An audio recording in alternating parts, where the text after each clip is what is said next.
Welcome to S1 coaching centre. आज के video में हम लोग एक बार फिर से स्टैटिक जीके को देखने वाले हैं। जो ये स्टैटिक जीके का पार्ट 17 है, ये पार्ट 17 है और पार्ट 17 में आज हम लोग फिर एक नया टॉपिक को शुरू करेंगे। तो चलिए वीडियो स्टार्ट करते हैं। देखिए, आज के टॉपिक में हम लोग भारत में उद्योग, इंडस्ट्रीज इन इंडिया, इसके बारे में हम लोग जानेंगे, भारत में उद्योग के बारे में, क्योंकि इस टॉपिक से भी अक्सर एक दो क्वेश्चंस क्या होता है कोई भी एग्जाम में पूछ लेता है। तो देखिए, सबसे पहले उद्योग मतलब क्या होता है। उद्योग मतलब होता है कि किसी एक खास जगह में एक ही प्रकार की वस्तुओं का बहुत सारा मात्रा में निर्माण करना ही क्या कहलाता है, उद्योग कहलाता है। तो देखिए, देश में सबसे पहला कौन सा उद्योग था उसके बारे में हम लोग जानेंगे। तो देखिए, देश में सबसे पहला लौह इस्पात कारखाना का स्थापना हुआ था कब? वो हुआ था 1874 ईस्वी में हुआ था। कहां पर? तो पश्चिम बंगाल के कुल्टी में हुआ था। क्या है कि देश में सबसे पहला लौह इस्पात कारखाना का स्थापना कब हुआ था? 1874 में हुआ था। कहां पर? तो पश्चिम बंगाल के कुल्टी में हुआ था। किसके द्वारा? तो बंगाल आयरन वर्क्स के रूप में स्थापित किया गया था। बंगाल आयरन वर्क्स के रूप में, आयरन ने का स्टील के रूप में ये क्या किया गया था? स्थापित किया गया था। ठीक है, चलिए उसके बाद अगला है कि बड़े पैमाने पर पहला लौह इस्पात कारखाना जो है सबसे ज्यादा मात्रा में सबसे पहला लौह इस्पात कारखाना खुला था कहाँ? जिसको टिस्को के नाम से जाना जाता है।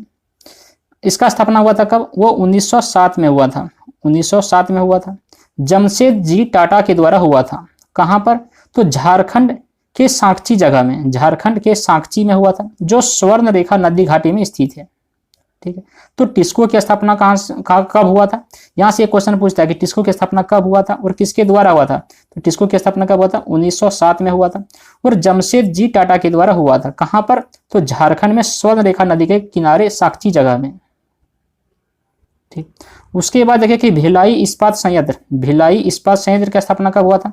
तो भिलाई हुआ था 1955 में हुआ था, जो उस समय मध्य प्रदेश में हुआ करता था। उस समय मध्य प्रदेश था वो स्टेट, लेकिन अब क्या वो फैक्टर होकर के छत्तीसगढ़ बन गया है। जो मध्य प्रदेश का पहले भिलाई या दुर्ग जिला में, लेकिन अब कहाँ है वो? छत्तीसगढ़ राज्य में है। तो कहाँ पे हुआ था? भिलाई, जो दुर्ग जिला में, जो पूर्व सोवियत संघ की सहायता से हुआ था। पूर्व सोवियत संघ की सहायता से हुआ था। कौन सा? तो भिलाई इस्पात संयंत्र की स्थापना हुआ था। भिलाई इस्पात संयंत्र की स्थापना हुआ था किसकी सहायता से? तो पूर्व सोवियत संघ की सहायता से हुआ था। कब हुआ था? तो 1955 में हुआ था। कहां पर? तो छत्तीसगढ़ के भिलाई में, जो दुर्ग जिला में है। उसके बाद है Hindustan steel limited, HSL, Hindustan steel limited. इसका स्थापना हुआ था राउरकेला, ओडिशा में। ओडिशा का राउरकेला में हुआ था। कब हुआ था? तो 1959 में हुआ था।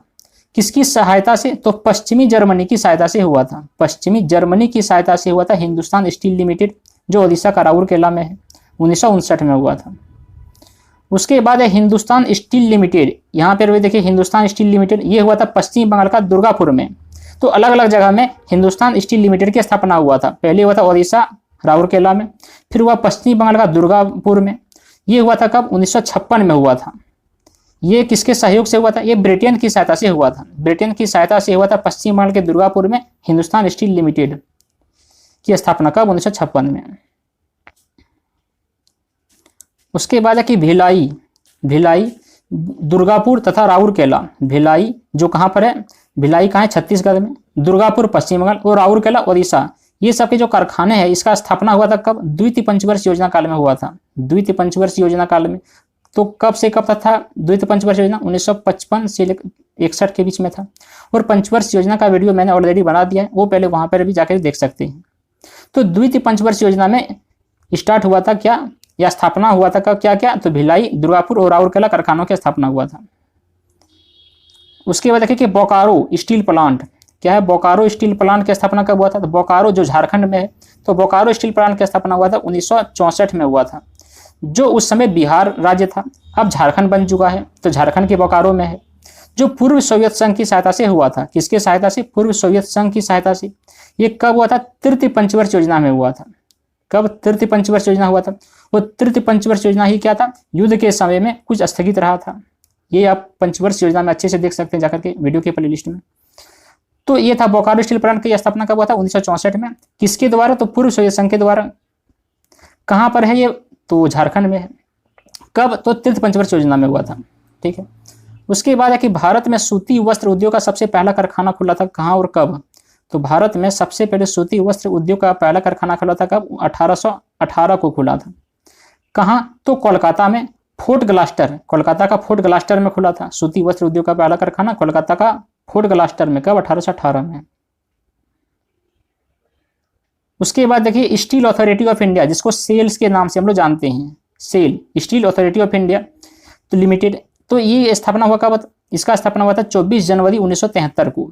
मतलब सेल की स्थापना कब हुआ था? तो सेल की स्थापना हुआ था 24 जनवरी 1973 को हुआ था। ठीक है। उसके बाद ये ठीक है। उसके बाद है कि भारत में पहला सीमेंट कारखाना हुआ था। भारत में सबसे पहले सीमेंट का कारखाना खुला था कब और कहाँ? तो सबसे पहले सीमेंट कारखाना खुला था मद्रास, जो चेन्नई में, जो अब चेन्नई के नाम से जाना जाता, पुराना नाम मद्रास था। तो कब? 1904 में खुला था सबसे पहले सीमेंट का कारखाना, जो ये असफल रहा था, ये कारखाना सफल रहा, नहीं चला। उसके बाद सार्वजनिक क्षेत्र का पहला उर्वरक कारखाना खुला था झारखंड का सिंदरी में, और फिर दूसरी बार खुला कहाँ? झारखंड का सिंदरी में। कब? 1951 में खुला, जो ये सफल रहा। उसके बाद देखिए नेपा नगर अखबारी कागज के लिए प्रसिद्ध है। अखबारी कागज का उद्योग जो है वो कहाँ है? नेपा नगर, जो किस राज्य में? तो ये मध्य प्रदेश राज्य में।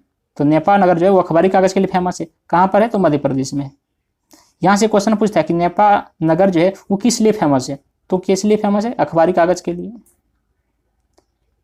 उसके बाद है कि भारत में सबसे पहला तेल शोधन कारखाना असम के डिगबोई में 1901 में प्रारंभ हुआ था।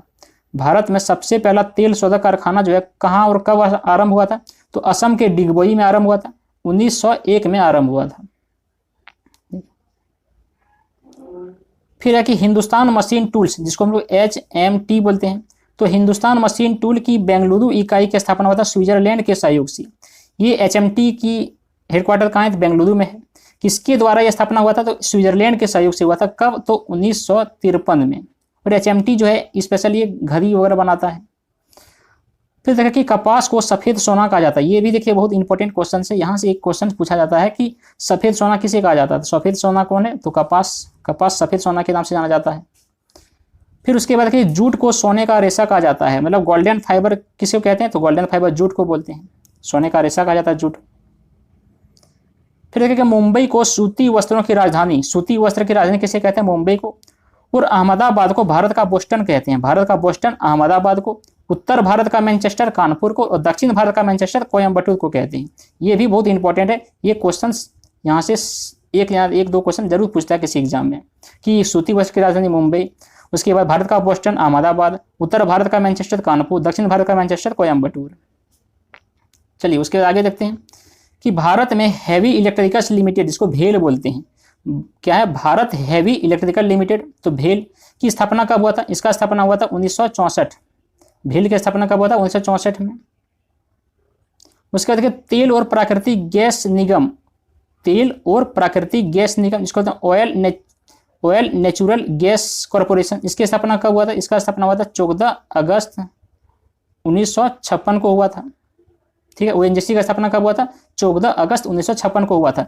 हाल ही में NTPC का एग्जाम में यहाँ से क्वेश्चन पूछा था कि ONGC का स्थापना कब हुआ था? कब हुआ था? 14 अगस्त 1956 को हुआ था। ठीक है। उसके बाद है कि एशिया का सबसे बड़ा उर्वरक संयंत्र जो है सिंदरी, एशिया का सबसे बड़ा उर्वरक कारखाना जो कौन सा है? सिंदरी है, जो कहाँ है? झारखंड में है। ठीक है। तो बस यही था फ्रेंड्स। अगर वीडियो पसंद आए तो उसको लाइक करें और दोस्तों के पास शेयर करें। और हाँ, बाकी वीडियो मेरे चैनल के प्ले लिस्ट से जाकर भी जरूर देखें। चलिए मिलते हैं अगली वीडियो में। आज के लिए इतना ही। Thank you for watching.